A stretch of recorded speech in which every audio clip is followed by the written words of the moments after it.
Not only భావనకు ఏదైతే కంపెనీకి చెందిన టెక్ మహీంద్రాకి ఎంప్లాయీకి చెందిన ఎవరైతే హరీష్ కూడా రావడం జరిగింది. మాట్లాడదాం హరీష్ తో. హరీష్ గారు నమస్తే అండి. సో చెప్పండి, అసలు ఓవరాల్ గా భావన టర్మినేటింగ్ అనేది 1 month నుంచి అదంతా అవుతూనే ఉంది. సో రీసెంట్ గా మీరు కూడా అని చెప్పేసి కూడా మాట్లాడుతూ ఉన్నారు. ఏంటి అసలు ఏం జరిగింది? థ్యాంక్ యూ వెరీ మచ్ శ్వేత గారు. హిట్ టీవీకి మా ధన్యవాదాలు, మా విన్నపిని తీసుకుని ఇక్కడ మా ముందుకు రావడానికి. సో ఇప్పుడు మీరు అన్నట్టుగా భావన గారు చూడండి కండిషన్. తన కూతురు బాలేదని సిక్ లీవ్లో ఉండంగా, తన కూతురు బాలేదని లీవ్లో ఉండంగా ఒక టర్మినేషన్ లెటర్ పంపించారండి. సో అది అసలు అనెథికల్ బిజినెస్ ప్రాక్టీసెస్ అంటారండి. వాళ్ళ టెక్ మహీంద్రా ఇంటర్నల్ పాలసీస్లోనే ఉంది. ఒక లీవ్లో ఉన్నప్పుడు ఏ ఎంప్లాయీని మనం టర్మినేట్ చేయలేం. ప్రాపర్ ఇన్వెస్టిగేషన్ పెట్టాలి, లేదా తనకు కొంత టైం ఇవ్వాలి. ఆ కొంత టైం ఇచ్చిన తర్వాత డిస్కషన్ చేసి, సరే అమ్మ మీరు ఎప్పుడు జాయిన్ అవుతారు, ఇన్ని రోజుల్లో మేము చేయగలుగుతామా లేదు ప్రాజెక్ట్ ప్రాబ్లమ్స్ ఉన్నాయి అన్న కమ్యూనికేషన్ చేసిన తర్వాత టర్మినేట్ చేస్తే అదొక ప్రాసెస్ ఉంటుంది. కానీ తనంతా తను వచ్చేలోపు సాయంత్రానికి ఈమెయిల్ పెట్టేసి from today your services are ended అని చెప్పడం అనేది చాలా అన్యాయం. తన విషయంలో అలా జరిగితే, నా విషయానికి వచ్చేటప్పటికి నాకు 2 సార్లు జరిగిందండి. నేను 2012 నుంచి 20 వరకు టెక్ మహీంద్రాలో 8 ఏళ్ళు సర్వీస్ చేశాను. అందులో ఒక మేనేజర్ లాస్ట్ ఇయర్లో 2020లో నాకు ఒక మేనేజర్ లోపలికి ఒక 50 పైసల చాక్లెట్ని లోపలికి తీసుకెళ్ళకూడదు అన్నారండి. అంటే ఫుడ్, అదే నేను అంటున్నా కదండి, ఒక 50 పైసల చాక్లెట్ని లోపలికి తీసుకెళ్తే దీనివల్ల ఎలకలు వస్తాయి, కంప్యూటర్ కేబుల్స్ ని కొట్టేస్తాయి అన్న విధంగా కాంపిటీషన్ చేస్తే విషయం ఇక్కడ మిమ్మల్ని టార్గెట్ చేశారనుకోవచ్చు. ఎగ్జాక్ట్లీ అప్పట్లో నా దగ్గర కొన్ని పర్మిట్స్ ఉన్నాయి. ఆ పర్మిట్స్ నేను నీకు ప్రాజెక్ట్ తీసుకుని నేను మీకు బయటకు పంపిస్తామని చెప్పి, నువ్వు నాకు కావాలి అని చెప్పి బెంగళూరు నుంచి హైదరాబాద్ పిలిపించుకున్నాడు.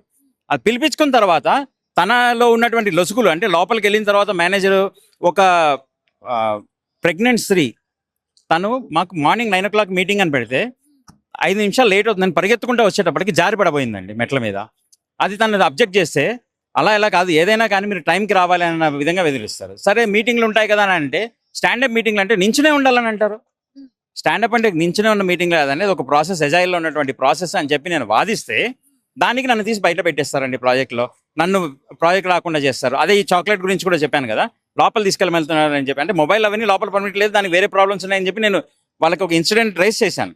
అంటే ఒక టికెట్ రైజ్ చేసినా దాని ఇన్వెస్టిగేషన్ చేయకుండా రిటర్న్ ఆ మేనేజర్ ఆ ప్రాజెక్ట్ లో 10 ఏళ్ల నుంచి ఉన్నాడు కాబట్టి అతని మాటలు విని మమ్మల్ని పక్కన పెట్టేస్తారు. ఏంటండి మరి చిన్న రీజన్స్ అవి? అసలు ఇది ఒక రీజన్ అయితే, తర్వాత నేను 2012లో జాయిన్ అయ్యానండి, 2023లో జాయిన్ అయ్యాను.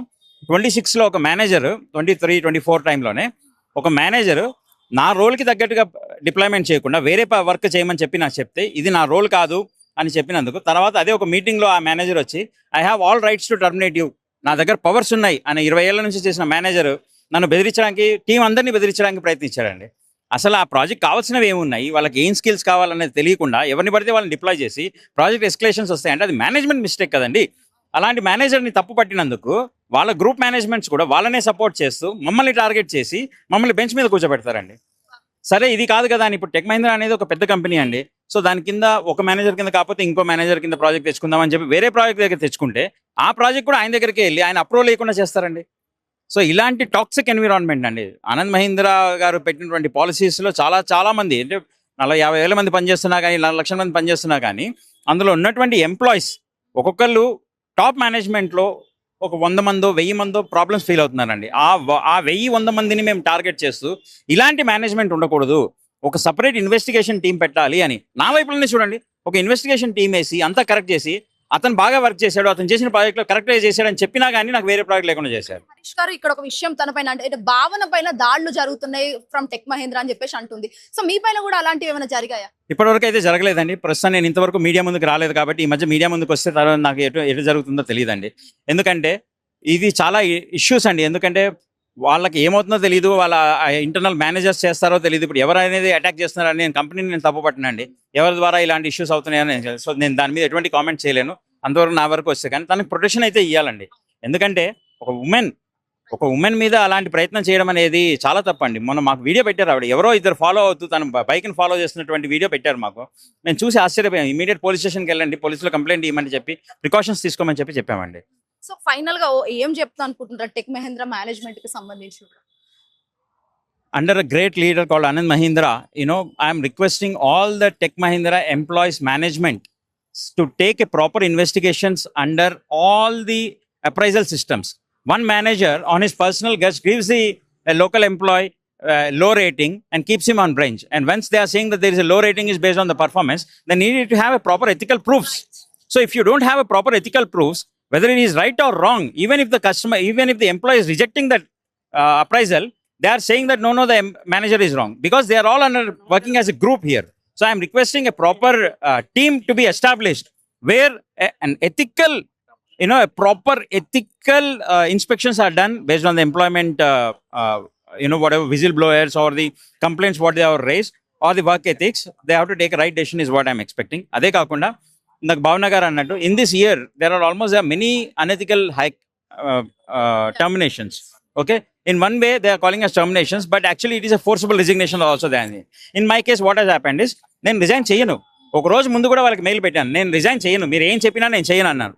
కానీ నెక్స్ట్ డే నన్ను ఒక రూమ్లో కూర్చోబెట్టి, ఈ రోజు నువ్వు రిజైన్ చేయకపోతే నీ పేరు మీద బ్లాక్ లిస్ట్ పెడతాము, నీకు ఎటువంటి బయట వేరే ఏ జాబులు రాకుండా చేస్తాము అని భయంకరంగా బెదిరించి మమ్మల్ని ఒక సంతకం తీసుకుని బయటికి పంపించేశారండి. అంటే ఇప్పుడు మీరు రిజిగ్నేషన్ చేయను అని చెప్పేసి అంటా ఉన్నారు, మరి ఇక్కడ హంగర్ స్ట్రైక్ చేస్తున్నారు వాళ్ళకి అపోజిట్, మళ్ళీ మిమ్మల్ని 3 months అయిపోయింది, జాబ్లను తీసేశారు నన్ను.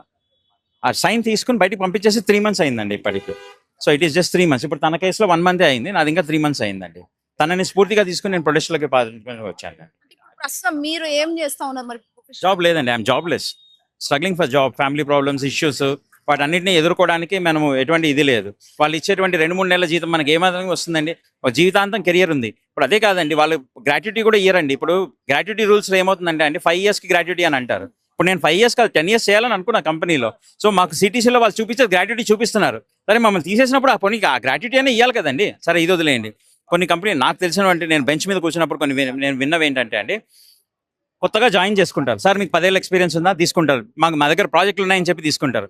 తీసుకున్న వెంటనే ప్రాజెక్టులు లేవు, మీరు ఖాళీగా ఉన్నారని చెప్పి వాళ్ళకి వేరియబుల్ పే తీసేస్తారండి. ఒక సిటీసీలో 80% వరకు లేదా 40 to 60% వరకు వేరియబుల్ కింద చూపిస్తారు.